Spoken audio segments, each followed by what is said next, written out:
तर अर्थसंकल्प मंजूर करून घेताना शिवसेना आणि विरोधक एकत्र येऊन त्यांनी अपशकुन करू नये म्हणून भाजपनं खरं तर मोठा मास्टर स्ट्रोक लगावलाय। अर्थसंकल्प सादर होत असताना ज्या ज्या आमदारांनी गोंधळ घातला त्या सर्व आमदारांचं निलंबन करण्यात आलेलं आहे, परंतु ही खेळी सरकारची विरोधकांना अजिबात मान्य नाही, कारण विरोधकांनी थेट राज्यपालांची भेट घेण्याचं निश्चित केलंय आणि सरकारची कृती लोकशाही विरोधी असल्याची तक्रार केली आहे। परंतु भाजपच्या या खेळीमुळे बहुमताचा आकडा खाली येऊन सरकार भक्कम झालंय।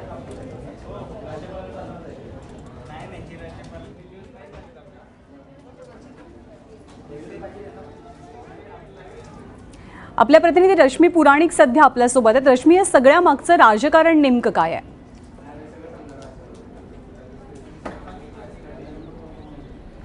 न्यांदा आपण पाहतोय की काल रात्री वर्षा या मुख्यमंत्र्यांच्या निवासस्थानी एक गुप्त बैठक झाली। ज्या बैठकीनंतर सर्व भाजपच्या आमदारांना फोन गेले होते आणि त्यांना सांगण्यात आले होते की आज सकाळी 10 वाजता यायचं। आज विधानसभेची 10 वाजता विशेष बैठक होती आणि ही विशेष बैठक फक्त लक्षवेधी प्रश्नासाठी होती। आमदारांना पण माहित नव्हतं की आपला प्रश्न नव्हता तर आपल्याला का बोलवलं आहे।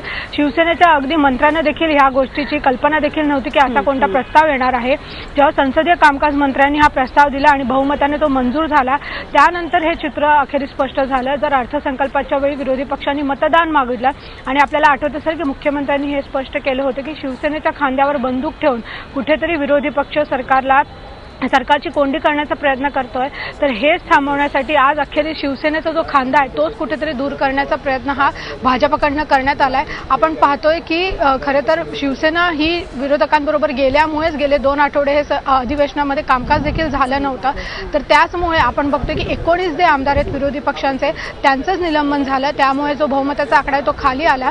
त्यामुळे आता जर वोटिंग जरी मागितलं अर्थसंकल्पावर तर त्यासाठी देखील सरकारकडे जो आकडा आहे तो त्यांच्याकडे उपलब्ध आहे आणि ह्यापुढे पूर्णतः विधानसभेचं कामकाज चालू एकंदरीत भाजपनं हा मास्टर स्ट्रोक लगावलेला आहे आणि त्यामुळे विरोधकांची खूप मोठी अडचण झाली।